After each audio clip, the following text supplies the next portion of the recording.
Vampires, or their legends, are as old as time. For as long as there have been human civilizations, there has been the outcast, known as the vampires. The undead, roaming in the shadows and evoking immense terror. Known to feast on the blood of the living, vampires were feared and often hunted. Nearly every culture has its version of the vampire. But what circumstances led to such a label? Could it be a predated lack of knowledge of human decomposition that led people to believe that the bodies were still somehow alive after death? Or was it the disguise of serial killers during the days of old to wreak havoc and impose fear onto their would-be victims? The idea of vampires is so common among cultures that film, literature, and television have all capitalized on the stories of the living dead. Some historical accounts will have us believe that popular vampires of past centuries were just sickly, misunderstood citizens with poor social skills. However, there is often a sinister evil that is associated with these so-called vampires. Regardless of what you believe to be fact or fiction, we can't deny that vampires have captured our attention and remained a part of modern culture. People of today relish the idea of spine-tingling legends, but what if it was more than that? What if unsolved crimes and disappearances are delinquencies of fanged predators we refuse to acknowledge as real? Let us consider the possibilities as we look at 5 vampire legends throughout history. Now, before we begin, I would like to say that some of these names are difficult for me to pronounce, so I apologize in advance if I somehow butcher them. Do let me know in the comments if I'm pronouncing any of these incorrectly. Jure Grando. Our first vampire legend is that of Jure Grando, who is the first fully documented vampire to be labeled as such. Jure Grando was an unexceptional man from Istrian village, ruled by the Italian Republic of Venice in the 17th century. He lived an ordinary life and died in 1656. It was only after his death that he became a legend that portrayed him as a vampire he once was. Jure Grando was said to be alive again and terrorizing his community.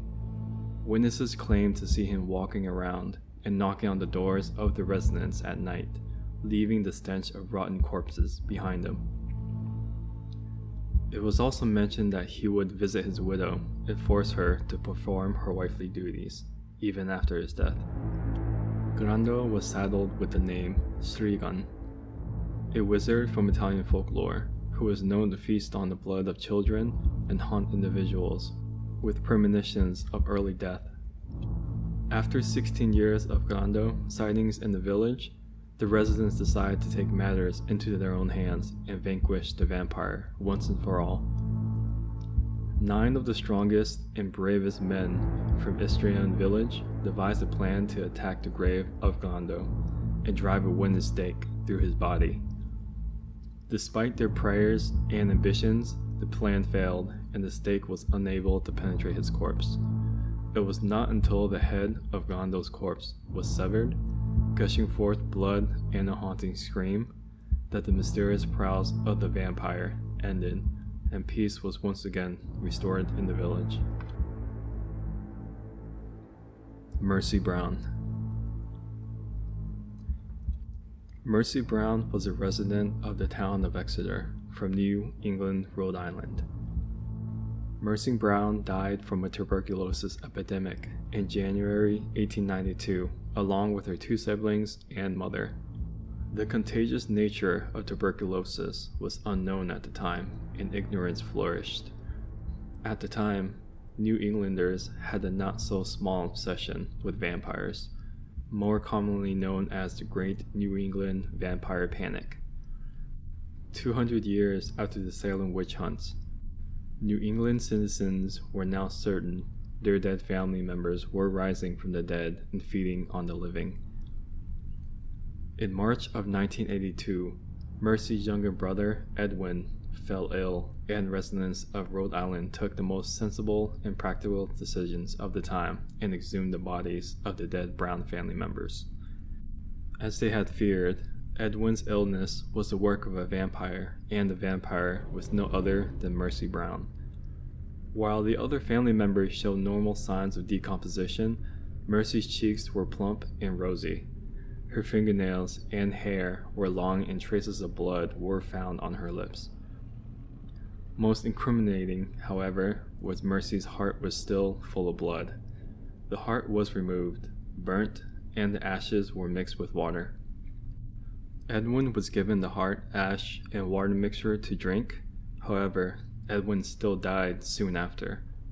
If Mercy was slowly killing Edwin, it appears she finished him off from the inside. Elizabeth Báthory de Ecsed. Countess Elizabeth, in her sadistic behavior, has made her a fan favorite of those intrigued by violence, gore, and bloodshed. The Countess was rich, powerful, educated, and strong. She had 16 children to speak of. She was born in Transylvania, Hungary, in 1560 to one of the most influential families at the time. With her husband often away from their estate, Elizabeth made sport of torturing and killing young women. She was creative in her torture techniques and was later changed with beating, starving, biting, stabbing, and burning her victims. It was said that she possibly murdered over 200 young ladies in her lifetime. There are around 300 witness testimonies against Elizabeth. Legend says that the Countess would bathe in the blood of her young victims in order to preserve her youthful appearance and add years to her life. It is this blood ritual that solidified Elizabeth's place among the notorious vampires of all time, earning her the title Blood Countess. Arnold Paole. Arnold Paole was a Serbian veteran who served in Greece in 1727. While stationed in Greece, Paole had a very strange interaction with what he referred to as an undead entity, a vampire. Arnold was said to have been bitten by this ungodly creature.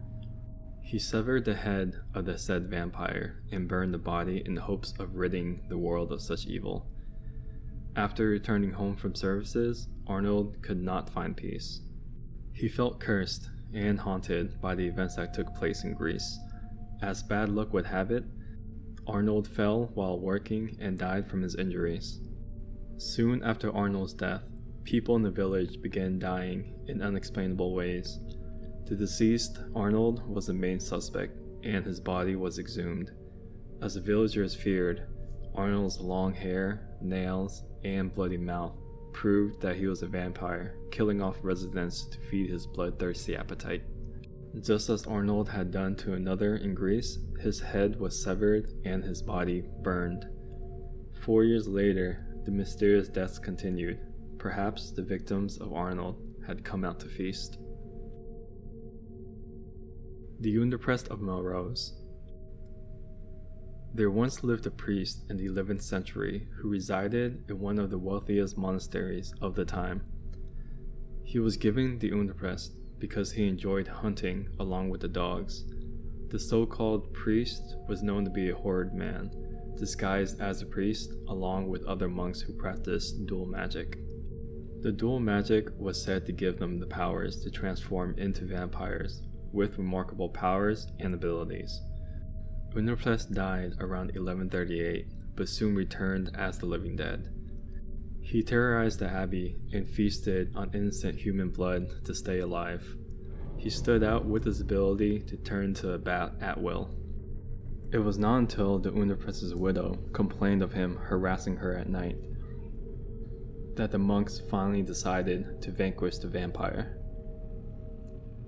They waited by his grave around dusk for him to emerge.